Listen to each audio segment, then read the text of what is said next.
You're what's poppin', gang? So we definitely going back to back to back to back to back, baby. I told y'all we feeling good. We feeling good. We feeling good. So we gonna keep it coming. Still got paint on my arm.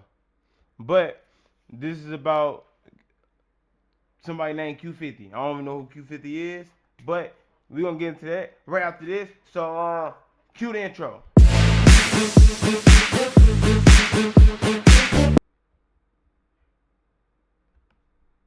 Alright, so like I said, we don't know who Q50 is. We don't know where he from. We don't know what he about. But we finna find, well, yeah. And we gonna find out right now. You know what I'm saying? We don't like to do too much talking. And we gonna get right into it. Remember to smash that subscribe button, like, share, and comment. Them big things right there, man. Let's keep going up.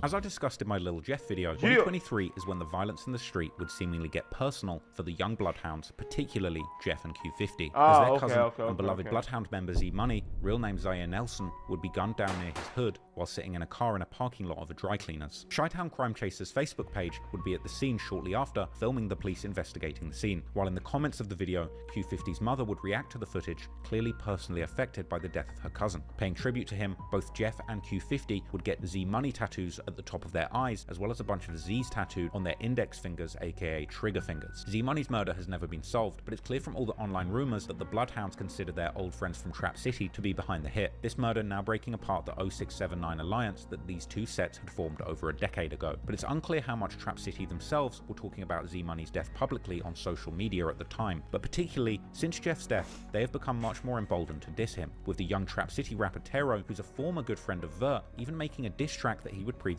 on Instagram. The song including a bar where Tero seems to insinuate that the Bloodhounds had pushed Z Money out of the car before or after he was shot. Tero, together with two Trap City OGs, OTF Black and iTrap Rob, or Trap City Rob, who the internet has painted as Lil Jeff's killer, would even give an interview to the YouTuber X-Man Rico, where they would insinuate that Trap City had fallen out with Drill City or the Bloodhounds due to someone from that side stealing a chain from one of their members. It's the way ready. This is why I want the club too.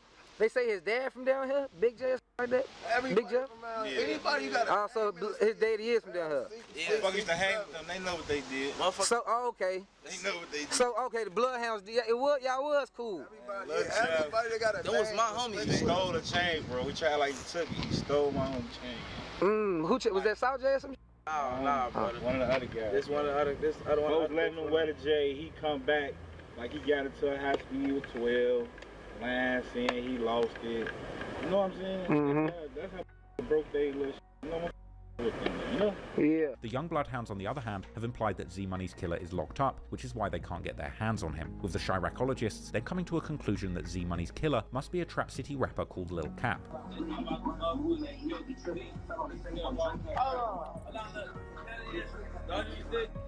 people still alive because he booked right now. The people who killed Z Money is still walking this earth. Hey, this tied on my face for no reason. It's tied on his. Hey.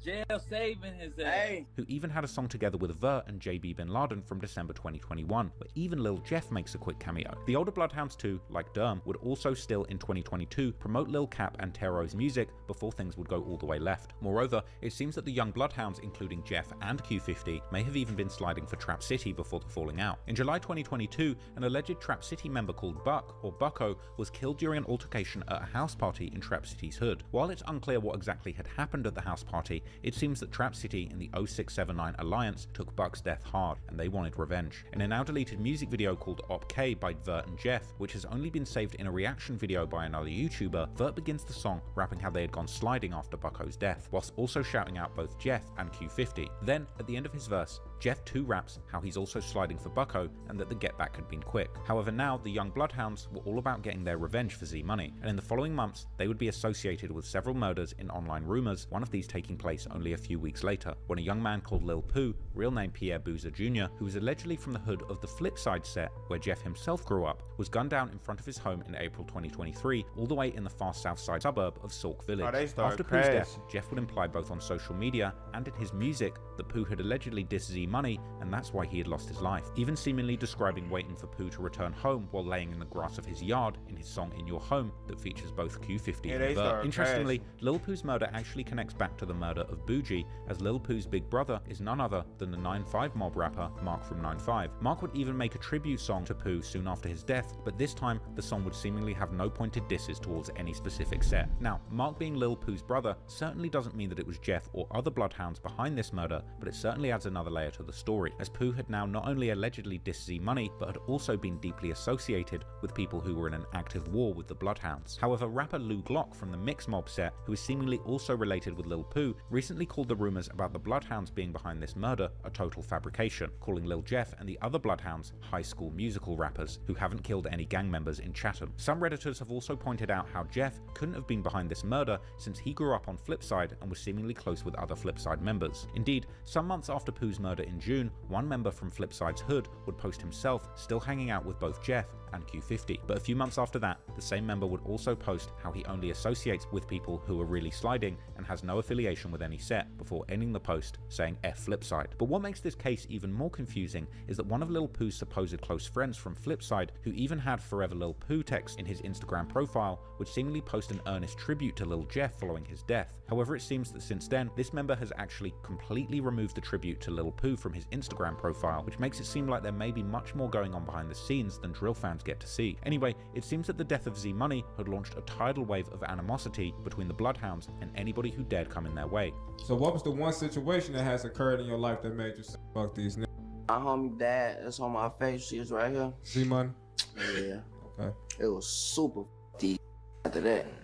Everybody after that. Okay, I see Z-Money on his face as well. Y'all share the same tattoo. Know that. So this definitely had to be somebody that meant a lot to both of y'all. How long ago was his passing? May. Was that last May? Yeah. Yeah. A year ago. No, March. Yeah, March. Yeah, that was March. Last March. And how did this death affect your mentality, brother? All I see is reggae. However, the bloodhounds weren't the only ones getting active, and it seems that at some point after Z-Money's murder, and that's how I be telling people, bro. Like when I be talking to kids and shit, like I be telling them, bro, like this shit look good, and that shit look good. That shit ain't cool though. That shit cool until it ain't cool no more. It's cool. It's fun until it ain't fun no more. It's fun until, you know what I'm saying, like the bullets start flying and you losing friends and people you was just hanging with. I mean, like, you know what I'm saying? People you was just with, gone. You know what I'm saying? Shit real. Shit real, fool. Like, I ain't gonna lie. That's what I be telling everybody, boy. Like, motherfuckers like, boy, y'all better, hey, just go to school. If you ain't going to school, go get a job. Mama, go get a job. Go punch a clock. 50 himself would become the target of a shooting, apparently getting shot in his leg, as he would mention in the song Coffin, which released with a music video in June 2023. Q50's mother too would seemingly confirm this shooting happened, as she would write in November 2023 to her social media how she had almost lost her son that year. However, at the time, there appeared to be no indication as to who had been behind the shooting. But that would seemingly change when Tero would drop snippets of his Bloodhound diss on his Instagram, with one of the lines of the song seemingly insinuating that it was Trap City who had gotten Q50 shot. Q52 has continued to reference the shooting in his recent songs, like on the song 762, which would finally be released with a music video in late August 2024. Q50 first begins the song while rapping how he was still spinning while having a crutch, before later returning to the topic and rapping how the ops had thought that he had died after shooting him until he hopped on Instagram Live. The war between these old friends, Trap City and Drill City, or now the Bloodhounds, was now in full effect. But as those of you who would have seen my Lil Jeff video would know, the next victim in this war would be on Trap City's side, and his death becoming one of Lil Jeff's favourites to claim in his music. On the 25th of June, at around 8:55 PM, a 19-year-old Trap City member called Leal, real name Jaleel Goins, would catch a rideshare car on the 1300 block of West Taylor Street, located in the Little Italy neighbourhood near the University of Illinois Chicago campus, far away from Trap City's hood. But as Leal had sat down in his rideshare car, someone would quickly approach the car on foot, getting next to the rear passenger window, opening fire. Loomis and Taylor, Loomis and Taylor, we're getting shots fired. Loomis and Taylor, Taylor and Loomis. Caller heard 6 gunshots. Witness male black wearing black clothing shooting into a white vehicle, possibly a Toyota Camry. After shooting Leal through the car window, the shooter, who apparently had dreads, would seemingly take off running through an alleyway to get away from the scene. The male black, all black clothing with dreads, running down the alley westbound.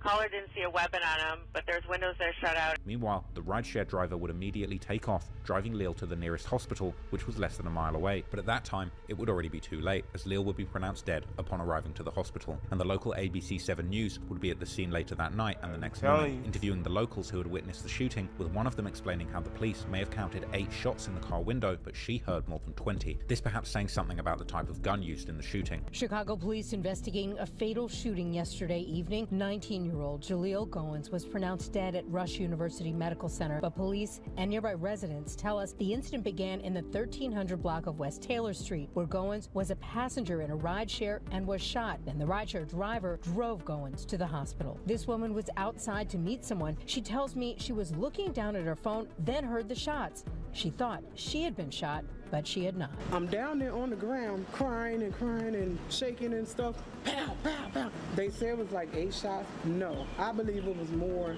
than 20. As for the investigation, Chicago police tell us at this point, no one in custody, no more. As I covered in depth in my Lil Jeff video, dissing Leal after his murder would become one of Jeff's favorite pastimes, with Jeff rapping highly incriminating bars like in the track Stretched, where he says he caught someone lacking in a fishbowl, meaning a car with no tints, and saying that Leal looked up like he saw a ghost and he's now dead, as well as rapping that they smoke on Leal in multiple songs. However, Jeff was certainly not the only one, as Q52 would participate in this dissing with glee, like in the song No Tomorrow, released with a music video in April 2024, where Q50 raps how he calls the latest dead guy from Trap City an Uber pack, and he would continue the dissing in his most recent songs like Make It Far, where he rapped that whoever sent Leal a lift should ask if he made it back, and rapping that he's smoking Leal on the song Scarface, as well as on social media, making posts hinting towards something that Lil Jeff had said on songs, saying that Draco made it so Leal never got out the car. But it would be the song Splash Bros, released with a music video in late July 2024, where he would put out the most revealing bar, rapping how Leal had been killed with 7.62 bullets and mentioning him by name. 7.62 caliber bullets come in many lengths and are used in many different kinds of guns, but they're particularly common bullets for assault rifles such as the world famous AK-47. However, in drill culture, these bullets have become particularly associated with the Draco, which, as I mentioned before, is in fact technically categorized as a pistol, even though it commonly uses these very same bullets as an AK-47 might, and in fact, it looks a lot more compact than the version of its infamous big brother. But what makes Q50's line about Leal getting killed with these particular bullets noteworthy is the fact that none of the news reports about this murder would seemingly mention anything about the type of gun that was used, nor was this fact mentioned by the popular Spot News Twitter account that reports on crime in Chicago based on police radio activity, which Jeff and Q50 have even mentioned many times in their songs. However, as police patrols arrived at the murder scene and in the hospital where Leal had been taken, they would not only find Leal to have a 9mm pistol on him, but they would indeed find what an officer would describe as rifle shell casings on the ground where the shooting had happened. Here's a unit to the hospital, what type of weapon it is. Rifle shell casings over here on Taylor. 1263 Adam. Ours looks like a Springfield XD, possibly 9mm. We haven't touched it. They're saying it's a possible 9mm. That person was in the car with their handgun, but we had a second shooter out here on the street with a rifle.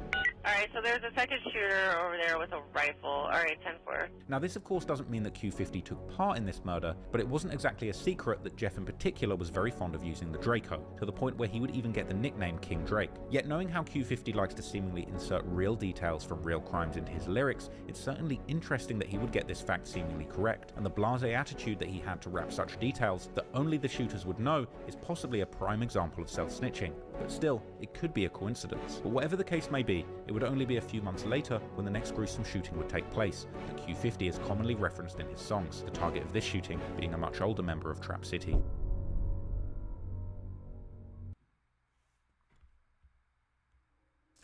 Most people have no clue. So, once again, y'all already know what I'm saying. What y'all think? I mean, I feel like drill rapping, well,